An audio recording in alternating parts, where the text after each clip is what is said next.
नमः शिवाय। आज हम शिव महापुराण का उमा संहिता का प्रथम अध्याय पढ़ेंगे।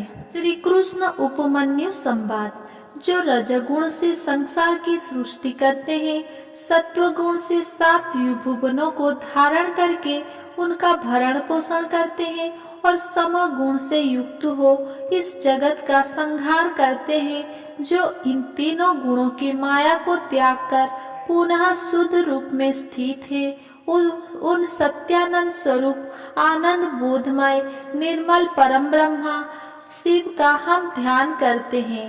वे सर्वेश्वर शिव ही सृष्टि काल में ब्रह्मा, पालन के समय विष्णु और संहार के समय रुद्र का नाम धारण करते हैं।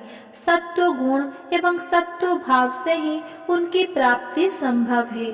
ऋषि बोले, हे महाज्ञानी व्यास, शिष्य सूत जी, हम सब आपको नमस्कार करते हैं। आपने हम पर कृपा कर हमें कोटि रुद्र संगीता को सुनाया है। अब हमें उमा संगीता में वर्णित श्री पार्वती जी और शिव जी की अद्भुत लीलाओं के बारे में बताइए। ऋषियों की इस प्रार्थना को सुनकर सूत जी बोले, हे मुनिगणों, आपकी प्रसन्नता के लिए मैं परम दिव्य भोग और मोक्ष प्रदान करने वाले इस मंगलमय चरित्र को सुनाता हूँ। पूर्व काल में मुनि व्यास ने सनत कुमार जी से इस कथा को सुना था। सनत कुमार जी बोले, हे व्यास जी, श्री कृष्ण पुत्र पाने की इच्छा लेकर कैलाश पर्वत पर तपस्या करने पहुँचे। वहाँ उन्होंने उपमन्यु को तपस्या करते देखा और उनसे सब बातें कही तथा शिव महिमा बताने के लिए भी कहा। तब उपमन्यु ने बोले, हे श्री कृष्ण, एक बार जप करते हुए मैंने शिव जी का दर्शन किया। उनके पास अव्यय, गृहा एवं अन्य दिव्य अस्त्र शस्त्र भी थे। शिव जी का त्रिशूल अत्यंत शक्तिशाली है एवं सागर के जल को एक पल में सुखा सकता है। इसी त्रिशूल से शिव जी ने लवणासुर का वध किया था। वहाँ मैंने एक फरसा देखा जो अत्यंत तीक्ष्ण धार वाला था। वही फरसा शिव जी ने परशुराम को दिया था। साथ ही वहाँ सुदर्शन चक्र भी था जो करोड़ों सूर्य के समान प्रकाशित हो रहा था। शिव जी का पिनाक नामक धनुष, तलवार, गदा आदि अस्त्र शस्त्र भी मैंने वहाँ देखे। पश्चात मैंने त्रिलोकीनाथ कल्याणकारी भगवान शिव को वहाँ पर देखा। उनके दाहिने और ब्रह्मा जी हंस से जुते विमान में बैठे थे और बाईं ओर श्रीहरि विष्णु गरुड़ पर बैठे हुए थे। मनु, भृगु आदि ऋषिगण, देवराज हंस, देवराज इंद्र सहित सभी देवता वहाँ अनेक उनके सम्मुख खड़े थे। रुद्र जी के पास ही नंदी एवं अन्य भूतगण बैठे थे। सभी हाथ जोड़कर अपने आराध्य देव की स्तुति कर रहे थे। उन्हें देखकर मैंने भी सर्वेश्वर शिव की स्तुति करनी आरंभ कर दी। तभी शिव जी ने मुझे साक्षात दर्शन दिए और बोले, हे ब्राह्मण, मैं आपकी भक्ति से प्रसन्न हूँ, अपना मनचाहा वर मांगो। शिव जी के उत्तम वचन को सुनकर मैंने हाथ जोड़कर कहा, हे देवाधिदेव महादेव, यदि आप मुझ पर प्रसन्न हैं तो मुझे अपनी अविरल भक्ति प्रदान कीजिए। प्रभु, मुझे मेरे परिवार सहित दूध भात का भोजन सदा मिलता रहे। उपमन्यु के वचन सुनकर शिव जी बोले, तथास्तु, तुम सब मुनियों में परम ऐश्वर्यशाली होंगे तथा तुम्हें सदैव अमृतमय खीर की प्राप्ति होगी। तब जब भी तुम भक्ति भाव से मेरा ध्यान करोगे, मैं तुम्हें दर्शन दूंगा। ये कहकर शिव जी वहाँ से अंतर्ध्यान हो गए।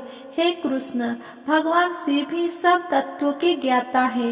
वही सर्वेश्वर है और इस संसार का हित और कल्याण करने वाले हैं। अतः पुत्र प्राप्ति हेतु तुम शिव जी की आराधना करो। दूसरा अध्याय, शिव भक्तों का आख्यान। श्री कृष्ण जी ने उपमन्यु से पूछा, हे ब्राह्मण राज, भगवान शिव के पूजन से जिन शिव भक्तों का उद्धार हुआ है, अर्थात शिव जी की विशेष कृपा जिन्हें प्राप्त हुई है, उनके विषय में बताइए।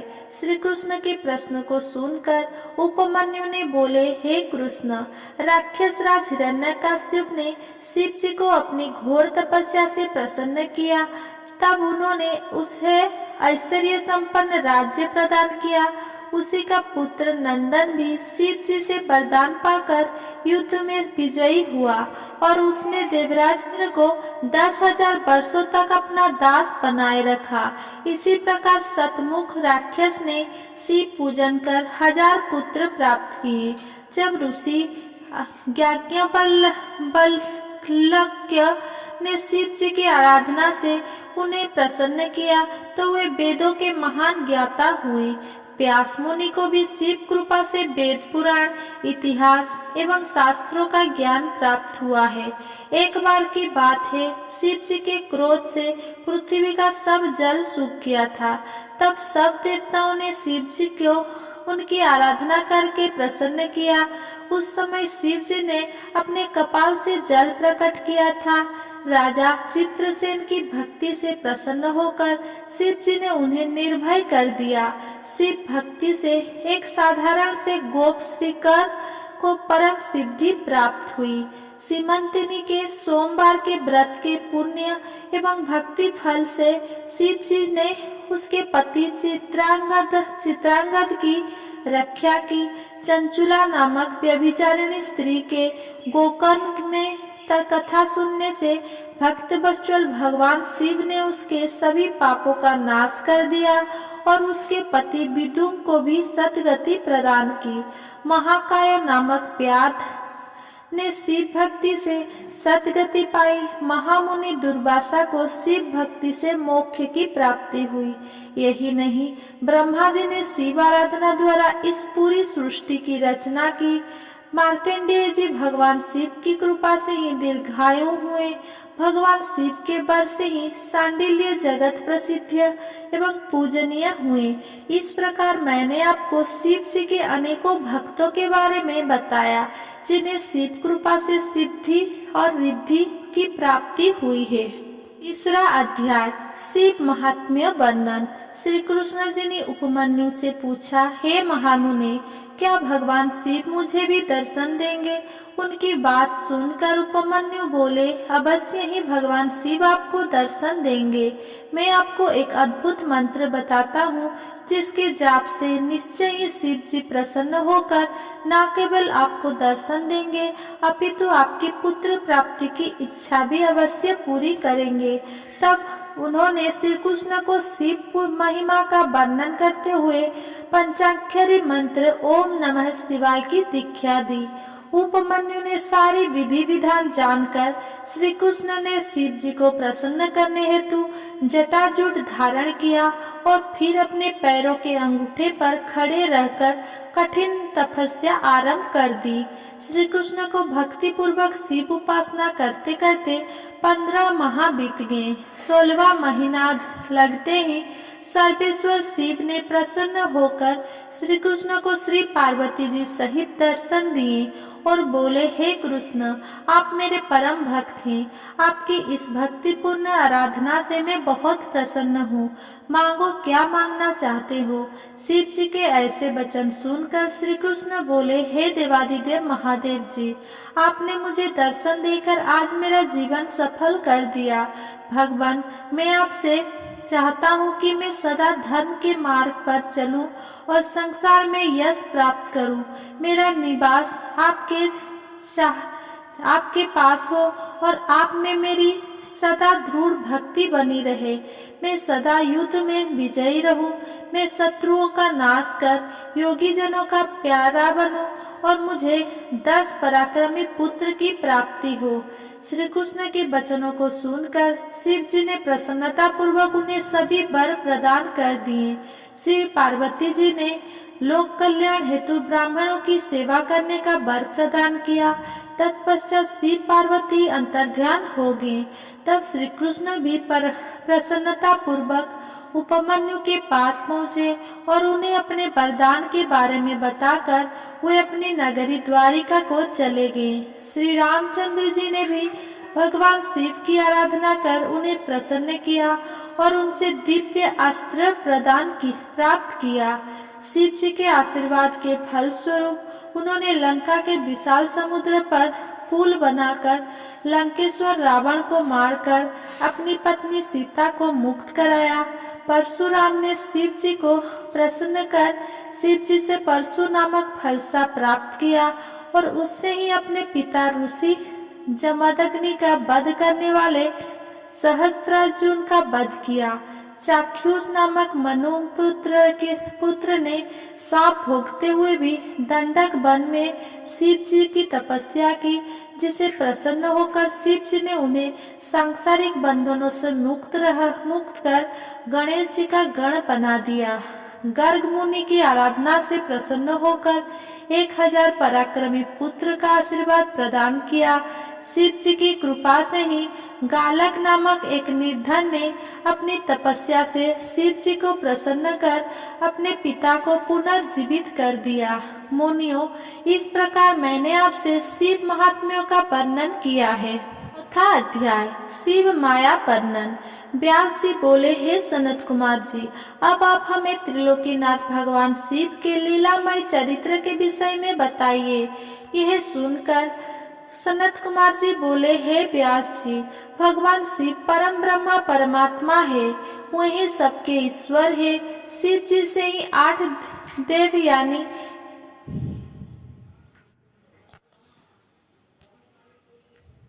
शिव जी से ही 8 देव योनि, 1 मानव योनि एवं 5 पंखी योनि अर्थात 14 योनि उत्पन्न हुई है। ब्रह्मा, विष्णु, देवेंद्र, चंद्र, सूर्य आदि सभी देवताओं सहित दानव, नाग, किन्नर, गंधर्व आदि सभी की उत्पत्ति शिव जी की कृपा से ही हुई है। इस सारे जगत में शिव जी की माया फैली है। इस संसार में घटित होने वाली हर घटना शिव माया का ही रूप है। उनकी आज्ञा के बिना इस धरती पर एक पत्ता भी नहीं हिलता है। सर्वेश्वर शिव की माया के कारण ही पूरा जगत कामदेव के अधीन हो जाता है। उनकी माया से मोहित होकर ही देवराज इंद्र महामुनि गौतम की पत्नी अहल्या पर आसक्त हुए थे, जिसके फलस्वरूप उन्हें शाप मिला था। श्रीहरि विष्णु भी शिव माया के कारण ही स्त्रियों में विहार करने लगे थे। चंद्रमा भी मोहित होकर अपने गुरुदेव की पत्नी को भगाकर ले गए थे और पाप के भागी बने थे तथा शिव भक्ति से उन्हें शाप से मुक्ति मिली थी। एक बार मित्र और वरुण देव भी शिव माया से मोहित होकर स्वर्ग की अप्सरा उर्वशी पर आसक्त हो गए थे, जिससे दोनों का शक्तिपात हो गया। मित्र ने अपनी शक्ति घड़े में डाल दी थी, जिससे मुनिवर वशिष्ठ उत्पन्न हुए, जबकि वरुण देव ने उसे जल में त्यागा, जिसके फलस्वरूप गढ़वानल जैसे तपस्वी अगस्त्य पुत्र हुए। गौतम ऋषि का सारद्वती पर मोहित होने के पीछे एक महान कार्य अस्त्र शस्त्र के महान ज्ञाता द्रोणाचार्य का जन्म था। यही नहीं, महामुनि विश्वामित्र का स्वर्ग की अप्सरा मेनका पर मोहित होना भी शिव माया का ही एक रूप था। लंकेश्वर रावण का सीता जी को उठाकर ले जाना भी रावण को श्री राम द्वारा मारे जाने के निमित्त था। इस प्रकार इस ब्रह्मांड में घटने वाली प्रत्येक घटना शिव जी की इच्छा के अनुसार ही होती है। शिव जी की माया पूरी जगत में व्याप्त है, जिसका पूर्ण वर्णन करना मेरे लिए क्या किसी के लिए भी संभव नहीं है। 5वां अध्याय, नरक में गिराने वाले पापों का वर्णन। व्यास जी बोले, हे मुनीश्वर, इस संसार में पाप कर्म करने वाले पापी मनुष्य सदा नरक के भागी होते हैं। ऐसे नरक जाने वाले प्राणियों के विषय में मुझे बताइए। व्यास जी के वचन सुनकर सनत कुमार जी बोले, हे व्यास जी, इस संसार में अनेक प्रकार के पाप कर्म होते हैं, जिनके कारण मनुष्य को नरक जाना पड़ता है। परस्त्री की इच्छा, पराया धन पाने की इच्छा, दूसरों का बुरा सोचना, अधर्म करना, ये सब मन के पाप होते हैं। इसी प्रकार झूठ बोलना, कठोर बोलना, दूसरों की चुगली करना, ये पानी द्वारा किए गए पाप कर्म होते हैं। अभक्ष्य भक्षण करना, हिंसा करना, असत्य कार्य करना एवं किसी का धन वस्तु हड़प लेना, ये सभी शारीरिक पाप कहे जाते हैं और इनका फल बहुत भयानक होता है। अपने गुरु अथवा माता पिता की निंदा करने वाले महापापी नरक में जाते हैं। यही नहीं, ब्राह्मणों को कष्ट देना, शिव ग्रंथों को नष्ट करना भी महापाप माना जाता है। जो मनुष्य भगवान शिव की स्तुति एवं पूजन नहीं करते और ना ही शिवलिंग को नमस्कार करते हैं, वे भी नरक के भागी होते हैं। बिना गुरु की पूजा के शास्त्रों को सुनने की कोशिश करने वाले, गुरु सेवा से जी चुराने वाले, गुरु त्यागी एवं गुरु का अपमान करने वाले नरकगामी होते हैं। ब्रह्म हत्या करने, मद्यपान करने, गुरु के स्थान पर बैठने तथा गुरु माता को कुदृष्टि से देखने वाले नरक में जाने योग्य ही होते हैं। वेदों की जानकारी रखने वाले एवं पूजन आराधना को त्याग देने वाले, दूसरों की अपमानता को हड़पने वाले तथा चोरी करने वाले सभी मनुष्यों को अवश्य ही नरक में रहना पड़ता है। पर स्त्री को भोग करने वाले अथवा व्यभिचार करने वाले मनुष्य अवश्य ही नरक में जाते हैं। यही नहीं, मनुष्य, स्त्री, हाथी, घोड़ा, गाय, पृथ्वी, चांदी, वस्त्र, औषध, रस, चंदन, अगर, कपूर, पट्टे, कस्तूरी आदि को अकारण ही बेच देने वाले मूर्ख मनुष्य को नरक अवश्य भोगना पड़ता है। हे मुनियों, इस प्रकार मैंने आपसे ऐसे कृत्यों का वर्णन किया जो कि महापाप माने जाते हैं और जिसके कारण मनुष्य को नरक की घोर कष्टदायक यातनाएं झेलनी पड़ती है। अगर मेरा ये वीडियो आपको पसंद आया हो तो मेरा वीडियो को लाइक, कमेंट, शेयर